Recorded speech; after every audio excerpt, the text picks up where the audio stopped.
इस कार्यक्रम के पुण्यार्चक हैं श्री निखिल जैन, अनय जैन, अमृता जैन, सागर, मध्य प्रदेश। पर्व वही जो आत्मा को परमात्मा बनने के मार्ग पर ले जाए, लेकिन उस आत्मा को परमात्मा बनाना है तो उसके लिए वह सम्यक ज्ञान का होना अत्यंत आवश्यक है, क्योंकि जब तक सम्यक ज्ञान नहीं तब तक उस परमात्मा बनने का भान नहीं, और उस सम्यक ज्ञान को प्राप्त करने का एकमात्र उपाय हम सभी को प्रतिदिन प्राप्त हो रहा है समीचीन विकल्पों का सम्यक समाधान, जो कि हम प्रतिदिन परम पूज मुनि श्री सुप्रभ सागर जी महाराज के मुखारविंद से प्राप्त कर रहे हैं। प्रारंभ करते हैं आज का सम्यक समाधान। और आज का पहला विकल्प आष्टा मध्य प्रदेश से डॉक्टर मगन जैन, श्रीमती चंदा जैन परम पूज मुनि श्री के चरणों में बारंबार नमोस्तु निवेदित करते हुए अपना समीचीन विकल्प रख रहे हैं कि महाराज जी, मनुष्य का स्वयं के दासित्व से मुक्ति होना ही ज्ञान है, तो गुरुदेव अष्टावक्र से क्या आश्रय है, इसे स्पष्ट करने की कृपा करें। नमोस्तु महाराज जी, नमोस्तु। ओम नमः सिद्धम। परम पूज्य आचार्य भगवान गुरुवर विशुद्ध सागर जी महाराज की।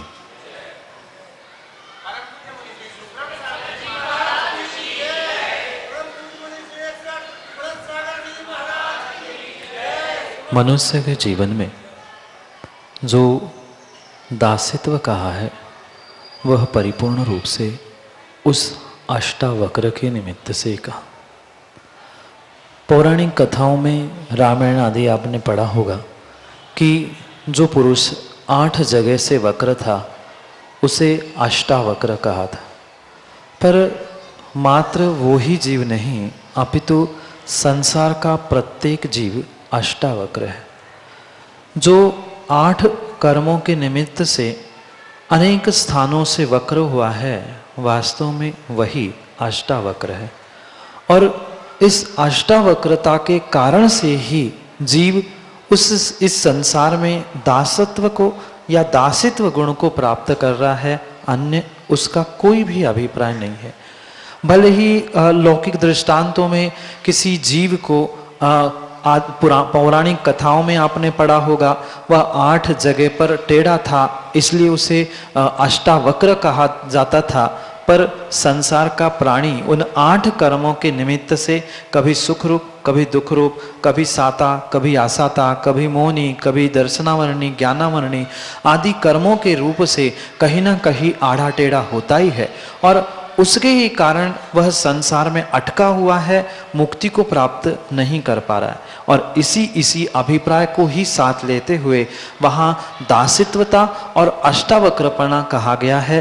जो 8 कर्मों के कारण से जीव के परिणाम वक्र हो रहे हैं, या 8 कर्मों के कारण से जीव इस वक्र शरीर को प्राप्त कर रहा है, वक्र संसार को प्राप्त कर रहा है, उसके 8 कारण होने से उसे अष्टावक्र इस शब्द के साथ जोड़ते हुए संसार के कर्मों के दासित्व से युक्त है, ऐसा मनुष्यों के निमित्त से आचार्य भगवंतों ने अभिप्राय और नीतिकारों ने पौराणिक कथा आदियों में अभिप्राय किया है, वही आपके लिए सम्यक समाधान। श्रीमती मुन्नी जैन, सागर, मध्य प्रदेश से परम पूज्य मुनि श्री के चरणों में बारंबार नमोस्तु निवेदित करते हुए अपना समीचीन विकल्प रख रहे हैं कि महाराज जी, क्या हमारी आत्मा भी परमात्मा बन सकती है? यदि बन सकती है तो कैसे? हमारे समीचीन विकल्प का सम्यक समाधान करने की अनुकंपा करें। नमोस्तु महाराज जी, नमोस्तु। प्रत्येक आत्मा में परमात्मा बनने की शक्ति है। ऐसा इस संसार का कोई भी आत्मा नहीं है जो परमात्मा नहीं बन सकता। चाहे अभव्य क्यों ना हो, उसके भीतर भी परमात्मा बनने की शक्ति अवश्य होती।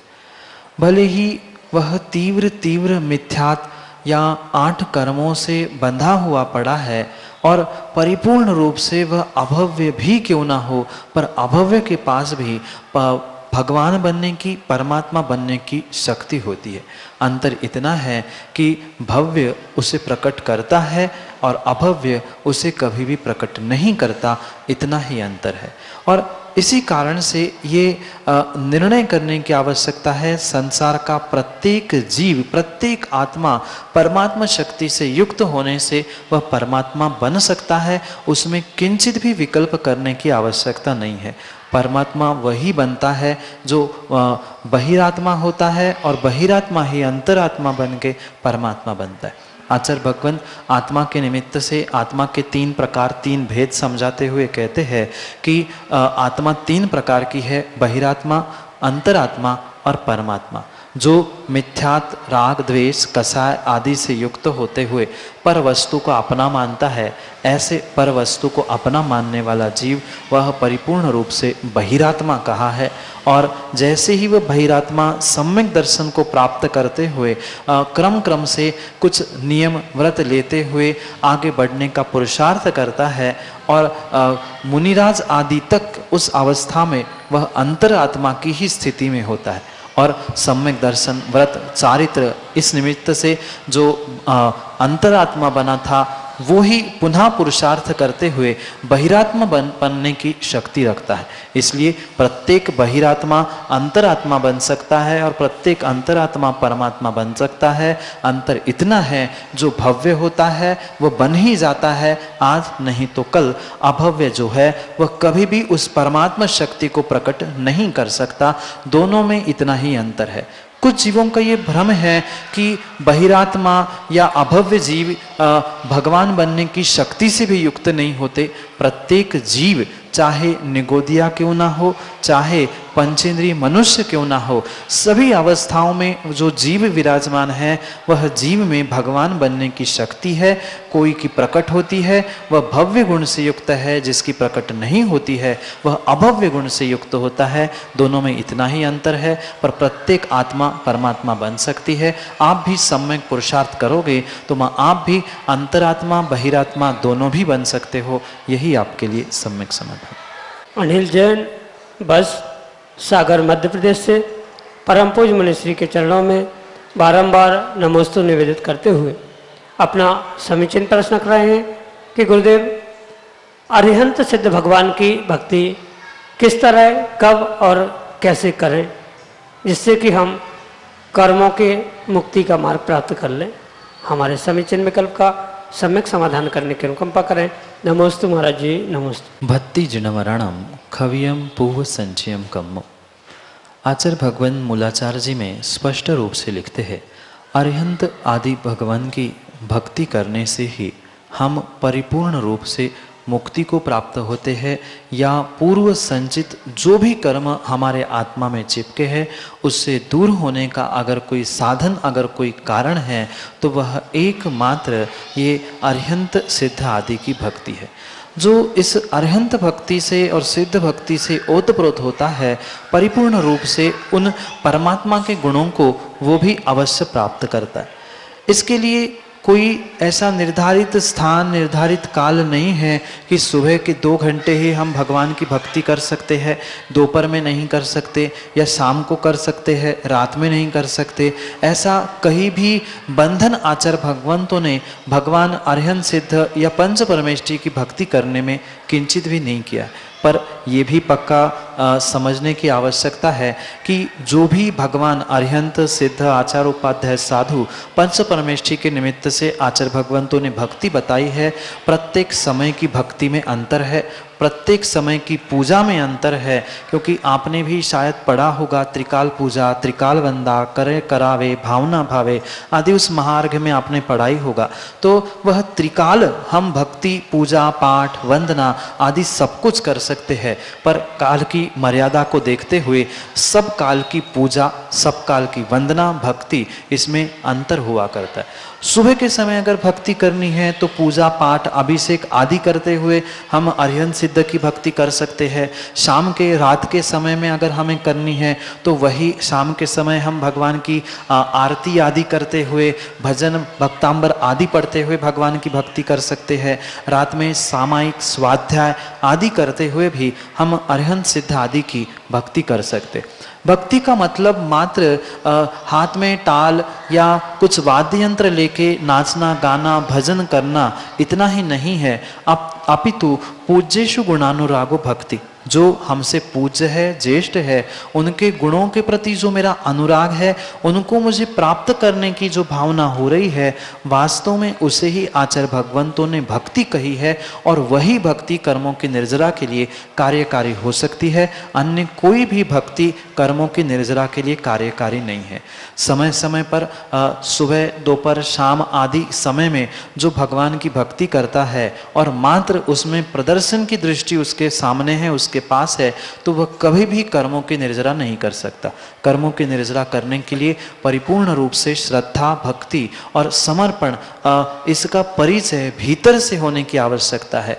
मात्र बहिरंग रूप से सोले के वस्त्र पहन लेना, धोती दुपट्टा पहन लेना, अभिषेक कलश थाली से एक द्रव्य दूसरे थाली में कर देना, ये किंचित भी भगवान की पूजा या भक्ति नहीं कही जा सकती। हाँ, वे भीतर की भक्ति तक पहुंचाने के लिए साधन अवश्य हो सकते हैं, पर साक्षात जो उन पूज्यों के गुणों में मेरा अनुराग है कि अरहंतों के कितने गुण हैं, सिद्धों के कितने गुण हैं, उन गुणों को उन्होंने कैसे प्राप्त किया, मैं उन गुणों को मैं कैसे प्राप्त कर सकता हूँ, आदि उनके गुणों में जो मेरा अनुराग झलक रहा है, उनके प्रति मुझे प्राप्त करने के जो भाव हो रहे हैं, वास्तव में वही आगम में आचार्य भगवंतों ने भक्ति कही है। और उस भक्ति को प्राप्त करने के लिए हमें उनके गुणों को समझना अत्यधिक आवश्यक है कि किस प्रकार के भगवान के गुण हैं, और उन गुणों को हम समय समय पर काल आदि देखते हुए वह वैसा कार्य कर सकते। सुबह के समय में भगवान का अभिषेक, पूजन आदि करना, ये उस सुबह की काल की भक्ति हो सकती है। अगर मुनिराज की भक्ति को हमें समझना है तो उनकी वैयावृत्ति, सेवा, आहार दान आदि उनके निमित्त से ये उनकी भक्ति समर्पण हो गया। फिर साथ साथ शाम के समय में हमें भक्ति करनी है तो मंदिर में दीपक आरती आदि करते हुए भक्तांबर पढ़ना या सामायिक पाठ आदि पढ़ना, ये भी भगवान की भक्ति हो सकती है। साथ साथ उसके बाद में रात्रि में भी अगर हमें भक्ति भगवान की करनी है तो जो भक्ति परक स्तुति, वंदना आदि के पाठ आचार्य भगवंतों ने लिखे हैं, विद्वानों ने लिखे हैं, हम उसका उच्चारण कर सकते हैं। साथ साथ उसके अलावा भी हम भगवान की भक्ति करते करते अगर हमें देवशास्त्र गुरु की भक्ति करने की इच्छा है तो हम जिनवाणी का स्वाध्याय कर रहे हैं, तो जिनवाणी भी तीर्थंकर भगवान के ही मुखारविंद से प्रकट हुई है, इसलिए वह तीर्थंकर की वाणी की भी स्वाध्याय करना आदि आदि ये भी परिपूर्ण रूप से हमारे लिए भगवान की और भगवान की वाणी की भक्ति हो सकती है। इस प्रकार से समय समय को देखते हुए हम अपने भक्ति का तरीका बदलते हुए अवश्य ही कर्मों की निर्जरा कर सकते हैं, पर वहाँ गुणों में अनुराग होना बहुत आवश्यक है। जहाँ गुणों में अनुराग है वही भक्ति है, दिखावे का नाम भक्ति नहीं है। अनुराग वही भक्ति, उस गुणों का अनुराग करे, गुणों से जुड़ने का प्रयास करे, प्रभु गुरु से जुड़ने का प्रयास करना, यही उनकी भक्ति है, यही आपके लिए सम्यक समाधान। श्रीमती चक्रेश जैन, सागर, मध्य प्रदेश से परम पूज्य मनीषी के चरणों में बारंबार नमोस्तु निवेदित करते हुए अपना समीचीन विकल्प रख रहे हैं कि महाराज जी, इतना क्षयोपशम कैसे प्राप्त होगा कि शीघ्र ही हमें प्रासंगिक गाथाएं एवं सूत्र आ जाएं कि ये सूत्र या गाथाएं हमने अमुक शास्त्र में पढ़े हैं। हमारे समीचीन विकल्प का सम्यक समाधान करने की अनुकंपा करें। नमोस्तु महाराज जी, नमोस्तु। करत करत अभ्यास से जड़मति होत सुजान, रस्सी आवत जावत से सिल पर पड़े निशान। ऐसे कहा जाता है कि कितना ही कठोर पत्थर क्यों न हो, पर उस कठोर पत्थर पर वह मुलायम सी रस्सी रोज आती जाती रहती है, घिसती रहती है, तो वह कठोर से कठोर पत्थर भी घिस जाता है, उस पर भी निशान पड़ता है। इतना ही नहीं, अपितु आप देखना, किसी बहुत बड़े चट्टान पर अगर रोज एक बूंद बूंद भी पानी गिरता रहता है तो वह चट्टान भी, वहाँ चट्टान में भी छेद होता है देखा जाता। इतना ही नहीं, अपितु एक छोटा सा बीज भी किसी पत्थर की दरार में पहुंचता है, वह थोड़ा सा भी पानी और योग्य जलवायु मिलने पर वह चट्टान के दो फाड़ करने की शक्ति रखता है। ऐसे ही इन छोटे छोटे वस्तुओं में इतनी शक्ति होती है, तो हमारे आत्मा में तो साक्षात परमात्मा बनने की शक्ति है। आवश्यकता इतनी है कि वह बोध व्यक्ति को होने की आवश्यकता है। जिस संदर्भ में आपने प्रश्न पूछा है उस संदर्भ में आपको ज्ञान का सतत सतत अभ्यास करने की आवश्यकता है। मात्र बहुत सारा पढ़ने की आवश्यकता नहीं है, अपितु जो पढ़ा है उसे बहुत बार पढ़ने की आवश्यकता है। दोनों में बहुत अंतर है।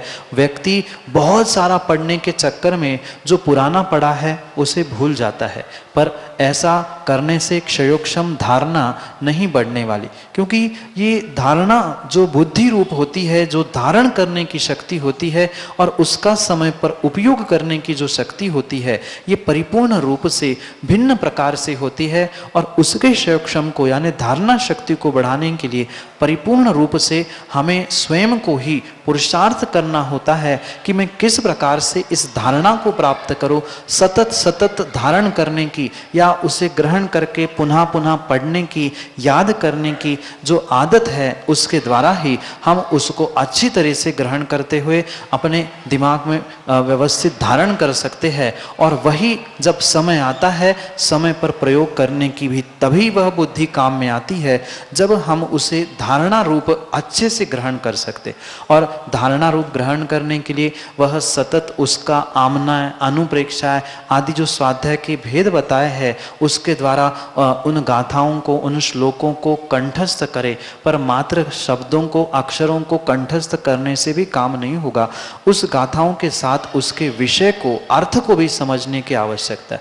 अगर शब्द सा हमने रट के रख दिया तो वह मात्र दूसरों के सुनाने के लिए तो फिर भी काम आ जाएगा, पर अगर अर्थ सहित उसे समझा है और उसके विषय में चिंतन मनन किया है तो नियम से समय पर वह हमारे काम में ज्ञान आ सकता है। पर समस्या आज वर्तमान में माँ यही है कि हम विषय कषाय जन्य इतनी सारी बातों को अपने दिमाग में रेखे रखते हैं कि ऐसी ज्ञान की, गाथाओं की, श्लोक की, सूत्रों की जो बात है वह हमारे दिमाग में बैठती ही नहीं। क्यों? क्योंकि दिमाग खाली ही नहीं है। खाली स्लेट है तो उस पर तो लिखा जा सकता है, पर पहले से जो गुदी हुई है, लिखी हुई है, उस पर कुछ भी अक्षर नहीं लिखे जा सकते। ऐसे ही हमारा ज्ञान का, बुद्धि का क्षयोक्षम परिपूर्ण रूप से विषय, भोग, वासना, कषाय, इसका इतना सारा कचड़ा हमारे दिमाग में, मन में, हृदय में और आत्मा में भर के रखा हुआ है कि ये ज्ञान की धारणा करने की शक्ति जो है वह हमारी उन कषाय और विषय आदि के निमित्त से वह परिपूर्ण रूप से उपयोगिता होती है, उपयोग में आती है, पर उसका ज्ञान में प्रयोग नहीं कर सकते।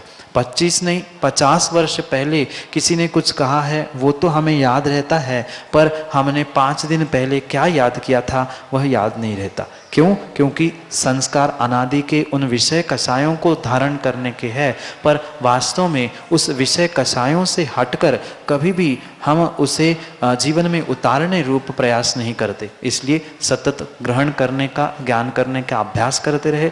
नियम से आप भी उस समय समय पर श्लोक, सूत्र आदि को उद्घाटित करने का पुरुषार्थ या प्रयास कर सकते हो। यही आपके लिए सम्यक समाधान। अगले समीचीन विकल्प के लिए हमारे सामने हैं सागर मध्य प्रदेश से अनुराग जैन विजू अपने समीचीन विकल्प के साथ। गुरुदेव के चरणों में त्रैवार बारंबार नमोस्तु नमोस्तु नमोस्तु। गुरुदेव, मेरी जिज्ञासा यह है कि आजकल अक्सर देखा जा रहा है मंदिरों में कि आज हमारे पति की एनिवर्सरी है, आज हमारे बच्चे का जन्मदिन है, तो उनके नाम से शांति धारा कर दी जाए।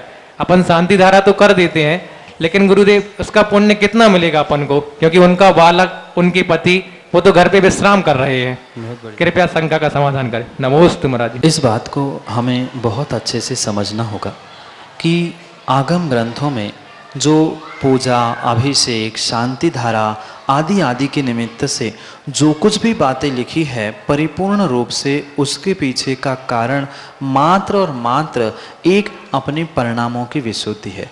उन क्रियाओं में अगर उलझकर व्यक्ति ये निर्णय कर ले कि हमें क्या करना चाहिए, कौन क्या करता है, क्या नहीं करता है, तो कभी भी इन क्रियाओं का हमें फल मिलने वाला नहीं है।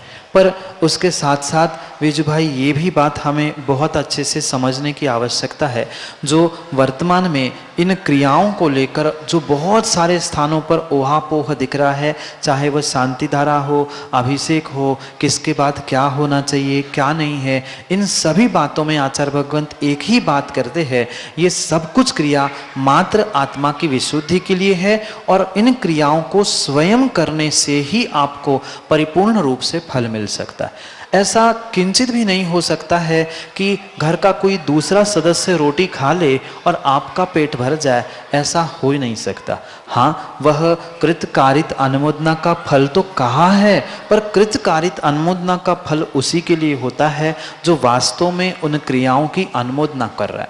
जैसे कि आपने प्रश्न पूछा, शांति धारा मंदिर में हो रही है और घर परिवार के लोग उनके निमित्त से अभिषेक शांति धारा करा रहे हैं, पर जिसके नाम का करा रहे हैं, जिसका जन्मदिन है, जिसकी एनिवर्सरी है, वो बढ़िया पलंग पे अच्छी सपने देख रहा है, पलंग पे पड़ा है, कोई खा रहा है, कोई पी रहा है, कोई सो रहा है, तो उसे किसी भी प्रकार से पुण्य लगने वाला है ही नहीं है।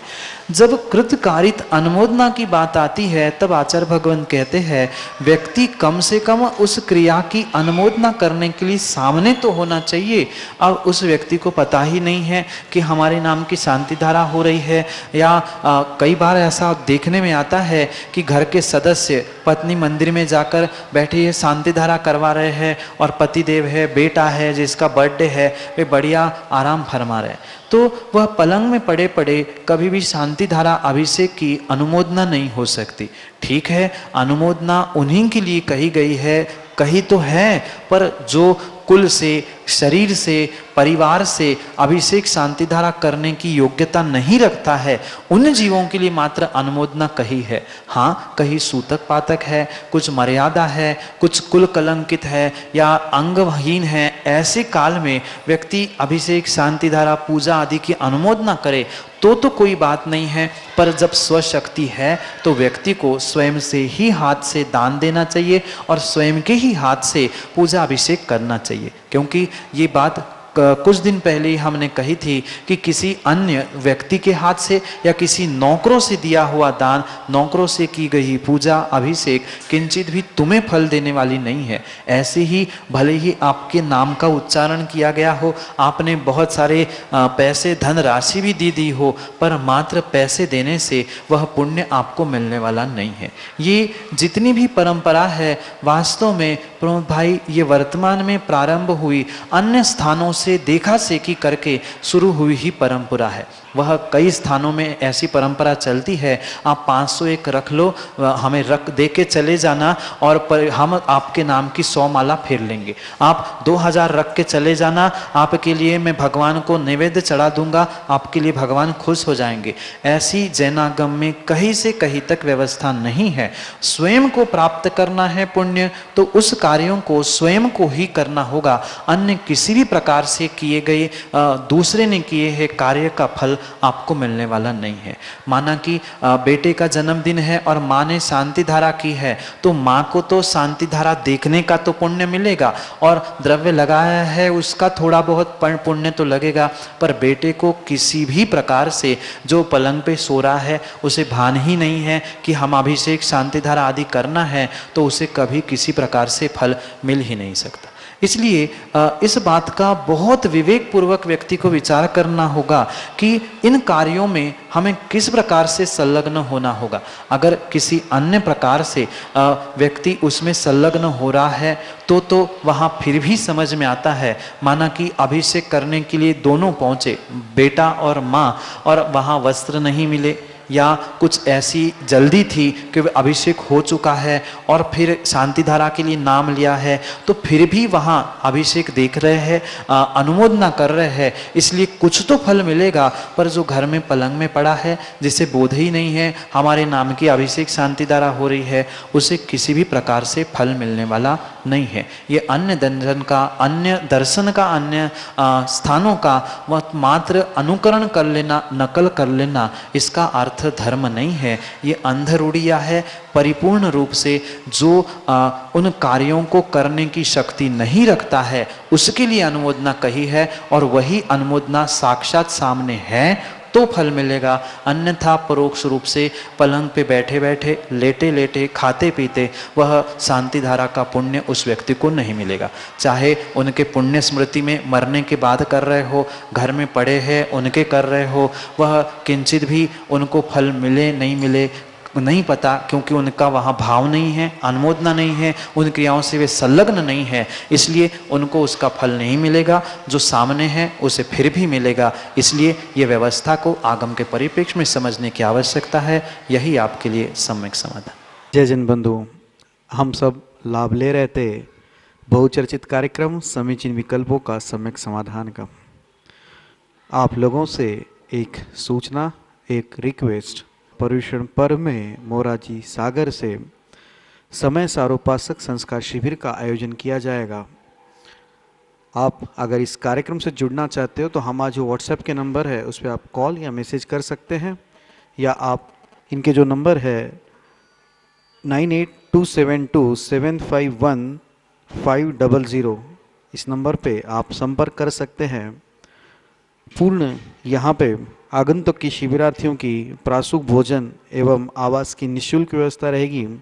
समय सारोपक साधना संस्कार शिविर में 10 दिन शिविर रहेगा एवं उसके अंतर्गत समय सारोपक क्रिया, पूजन, अभिषेक, मुनि संघ के विशेष पर्व के आयोजन पे प्रवचन, मोक्ष मार्ग का विश्लेषण करते हुए मोक्ष शास्त्र ग्रंथ पर टीका, प्रतिक्रमण, आचार वंदना एवं सम्यक समाधान, यह कार्यक्रम का लाभ आप प्रत्यक्ष रूप से ले सकते हैं। तो आप सोचिए मत, तुरंत ही जो नंबर दिए गए हैं आप उस पर संपर्क करें। और सागर में आप सभी आमंत्रित है समय सारोपासक साधना संस्कार शिविर के लिए। आज के लिए इतना ही। मैं मुनिषी के चरणों में नमोस्तु करते हुए आज के इस कार्यक्रम को यहीं पे विराम देता हूँ। नमोस्तु नमोस्तु नमोस्तु। इस कार्यक्रम के पुण्यार्जक हैं श्री निखिल जैन, अनय जैन, अमृता जैन, सागर, मध्य प्रदेश।